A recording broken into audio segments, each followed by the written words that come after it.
दर्शकों, रानी नाइकी देवी इतिहास के पन्नों से गायब एक ऐसी वीरांगना थी जिसने पृथ्वीराज चौहान को धोखे से पराजित करने वाले मोहम्मद गौरी को नपुंसक बना दिया।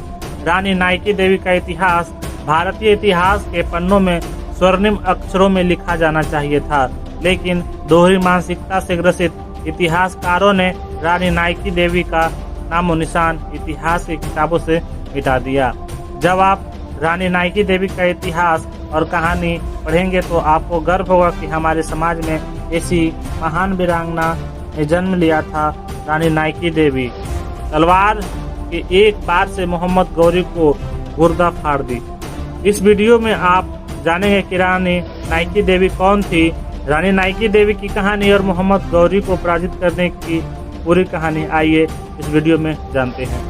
गुजरात के चालुक्य वंश की राजकुमारी नाइकी देवी सोलंकी का जन्म गोवा में हुआ था। बचपन में युद्ध कला के महारत हासिल करने वाली राजकुमारी नाइकी देवी सोलंकी एक कुशल कूटनीतिज्ञ भी थी।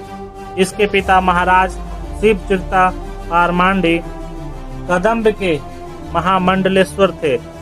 जब राजकुमारी नाइकी देवी सोलंकी बड़ी हुई तो इनका विवाह गुजरात के राजकुमार अजयपाल सिंह के साथ हुआ। अजयपाल सिंह गुजरात के महाराजा महापाल के पुत्र थे।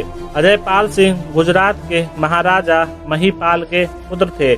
महाराजा अजयपाल सिंह सोलंकी के मृत्यु के पश्चात अहिलवाड़ा यानी गुजरात की कमान नाइकी देवी सोलंकी के हाथ में आ गई, क्योंकि इस समय उनका पुत्र आयु में बहुत छोटा था।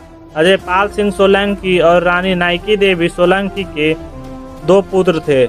बड़े का नाम मूलराज द्वितीय और छोटे पुत्र का नाम भीमदेव द्वितीय था।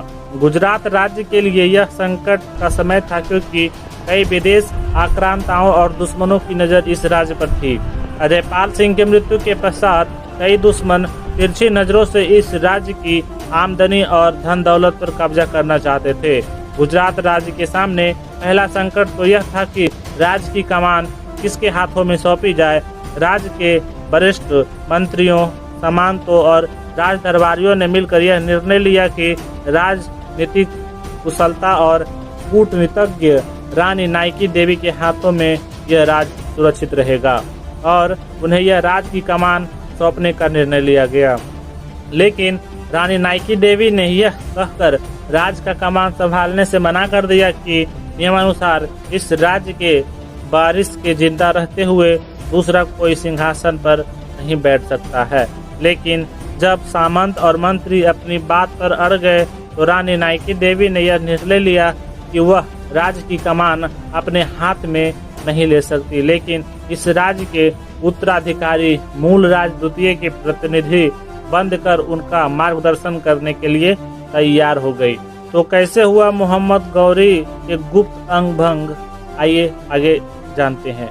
रानी नाइकी देवी सोलंकी के साथ जुड़कर घुड़सवार, पैदल, हाथियों एवं सैनिकों को देखकर मोहम्मद गौरी के पैरों तले जमीन खिसक गई।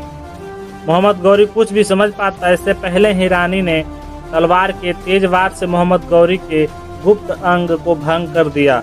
घायल अवस्था में दर्द से कांपता हुआ मोहम्मद गौरी युद्ध मैदान से भाग निकला। मोहम्मद गौरी और रानी नाइकी देवी सोलंकी के मध्य हुए इस युद्ध में दिल्ली सम्राट केलोहान देव चौहान ने रानी की सहायता की थी। विश्व प्रसिद्ध इतिहासकार कर्नल जेम्स टॉड एवं डॉक्टर दशरथ शर्मा द्वारा लिखित पुस्तक में भी यह बात को साक्ष्य मिलता है। वीर वीरांगना रानी नाइकी देवी सोलंकी को हमारे देश की कठिन मानसिकता के इतिहासकारों ने इतिहास की किताबों से गायब कर दिया है। और ये बताइए कि इस इतिहास को हम लोग क्यों नहीं पढ़ पाए हैं? क्या इसमें लेखक की दोष है या फिर हमारे सरकार और सिस्टम की? कमेंट करके बताइएगा। रानी नाइकी देवी सोलंकी का कहानी आपको कैसा लगा और वीडियो कैसा लगा ये भी आप कमेंट बॉक्स में बताइए।